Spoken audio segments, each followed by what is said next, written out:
Perkenalkan, nama saya Amisa Eshananeno, mahasiswa Institut Agama Kristen Negeri Kupang, Program Studi Pendidikan Kristen Anak Usia Dini, kelas A semester 2. Pada kesempatan kali ini, saya akan mempresentasikan hasil resum dari materi bab 6 tentang bagaimana hakikat, instrumentasi, dan praksis demokrasi Indonesia yang berlandaskan Pancasila dan Undang-Undang Dasar Negara Republik Indonesia tahun 1945, mata kuliah Pendidikan Kewarganegaraan.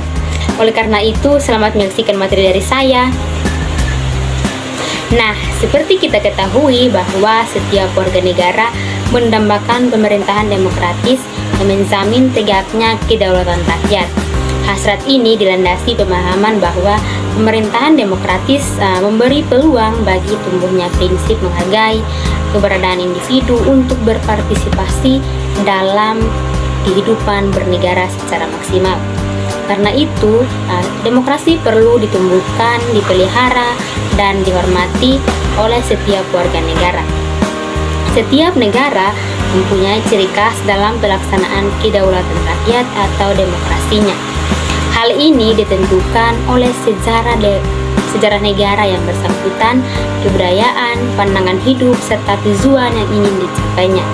Dengan demikian, pada setiap negara terdapat corak khas demokrasi yang tercermin pada pola sikap, keyakinan, dan perasaan tertentu yang mendasari, mengarahkan, dan memberi arti pada tingkah laku dan proses berdemokrasi dalam suatu sistem politik.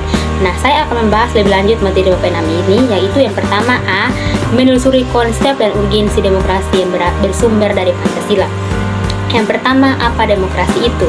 Secara etimologis, demokrasi berasal dari bahasa Yunani, yaitu demos yang berarti rakyat dan kratos atau kratein yang berarti pemerintahan atau kekuasaan.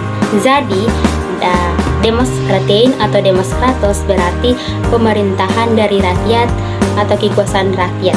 Jadi, dapat dikatakan bahwa demokrasi adalah suatu bentuk pemerintahan atau kekuasaan dari rakyat, oleh rakyat, dan untuk rakyat. Yang kedua, 3 tradisi pemikiran politik. Demokrasi secara konseptual seperti dikemukakan oleh Carlos Alberto Torres bahwa demokrasi dapat dilihat dari 3 tradisi pemikiran politik, yakni Classical Aristotelian Theory, Medieval Theory, dan Contemporary Doctrine. Dalam tradisi pemikiran Aristotelian, demokrasi merupakan salah satu bentuk pemerintahan, yakni the government of all citizens who enjoy the benefits of citizenship, atau pemerintahan oleh seluruh warga negara yang memenuhi syarat kewarganegaraan.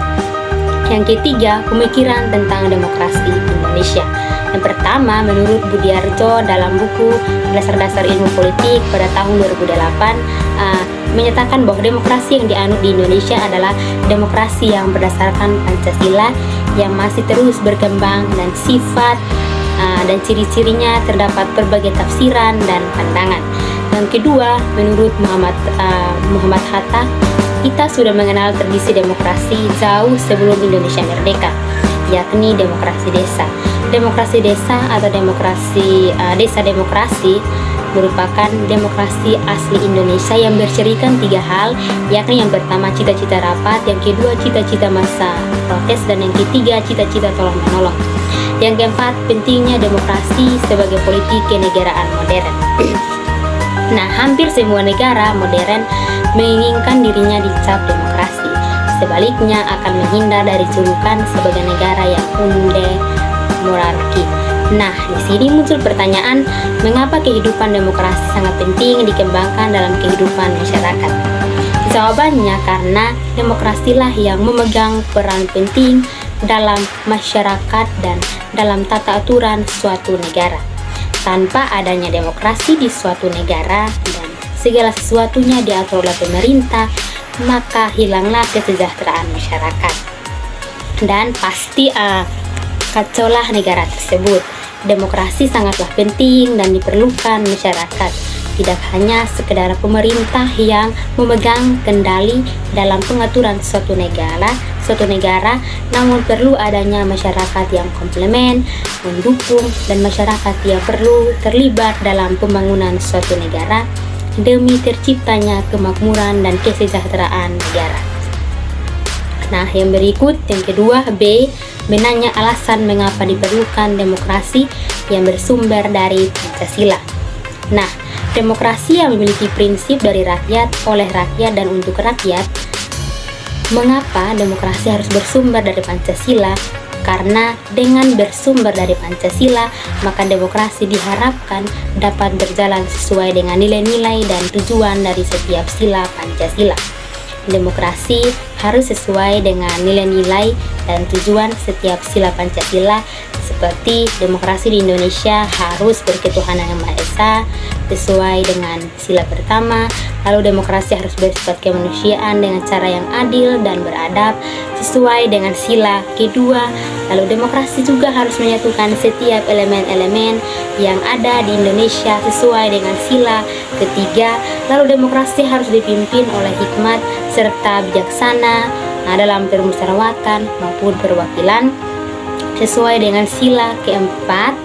Lalu demokrasi harus memiliki tujuan keadilan sosial bagi seluruh rakyat Indonesia sesuai dengan sila kelima Pancasila. Dengan begitu, demokrasi bersumber dari Pancasila itu sebuah kewajiban agar tidak terjadi penyelewengan demokrasi untuk kepentingan golongan maupun sepihak. Yang berikut, yang ketiga, C, menggali sumber historis sosiologis dan politik demokrasi. Yang pertama, sumber nilai yang berasal dari demokrasi desa. Demokrasi yang diformulasikan sebagai pemerintahan dari rakyat, oleh rakyat, dan untuk rakyat merupakan fenomena baru bagi Indonesia ketika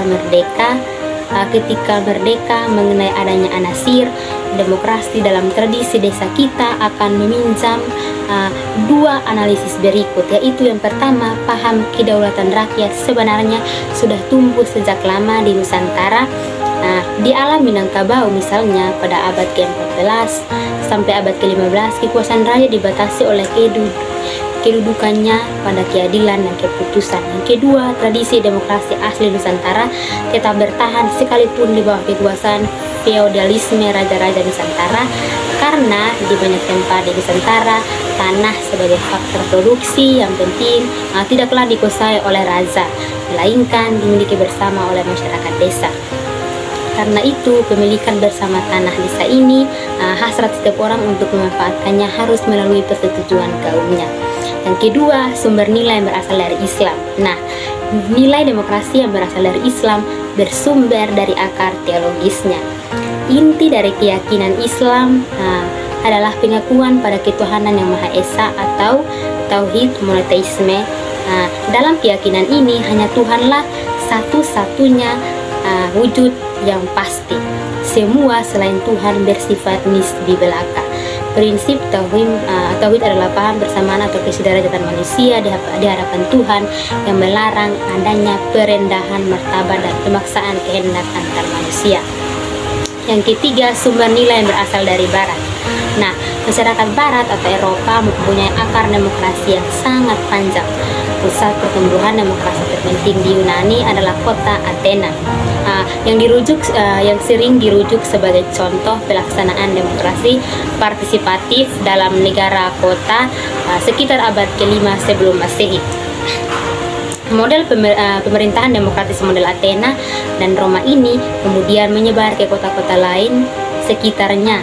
Kehadiran kolonialisme Eropa, khususnya Belanda, di Indonesia membawa sisi dari kue peradaban Barat, sisi represi imperialisme, kapitalisme, sisi humanisme, dan demokratis. Perkembangan sejarah demokrasi Indonesia sampai masa Orde Baru dapat dibagi dalam 4 masa, yaitu yang pertama A, masa Republik Indonesia pertama tahun 45 sampai 59 yang dinamakan masa demokrasi konstitusional. Yang kedua B, masa Republik Indonesia kedua 59 sampai 65 yaitu masa demokrasi terpemimpin. Yang ketiga C, masa Republik Indonesia Republik Indonesia ketiga tahun 65 sampai 98 yaitu masa demokrasi Pancasila. Dan yang terakhir D, masa Republik Indonesia keempat tahun 98 sampai sekarang yaitu masa reformasi. Yang berikut D, membangun argumen tentang dinamika dan tantangan demokrasi yang bersumber dari Pancasila. Seperti sepanjang sejarah Indonesia, kita pernah mengalami dinamika ketatanegaraan seiring dengan berubahnya konstitusi yang dimulai sejak berlakunya Undang-Undang tahun 1945 pertama, Konstitusi RIS Undang-Undang 49, Undang-Undang sementara tahun 1950, kembali ke Undang-Undang Dasar 1945 kedua, dan akhirnya kita telah berhasil mengamandemen Undang-Undang 1945 sebanyak 4 kali. Demokrasi kita dewasa ini dapat kita amati dari fungsi dan peran lembaga permusyawaratan dan perwakilan rakyat menurut Undang-Undang Dasar Negara Republik Indonesia tahun 1945, yakni Majelis Permusyawaratan Rakyat atau MPR, Dewan Perwakilan Rakyat DPR, dan Dewan Perwakilan Daerah atau DPD. Yang berikut yang terakhir, mendeskripsikan esensi dan urgensi demokrasi Pancasila.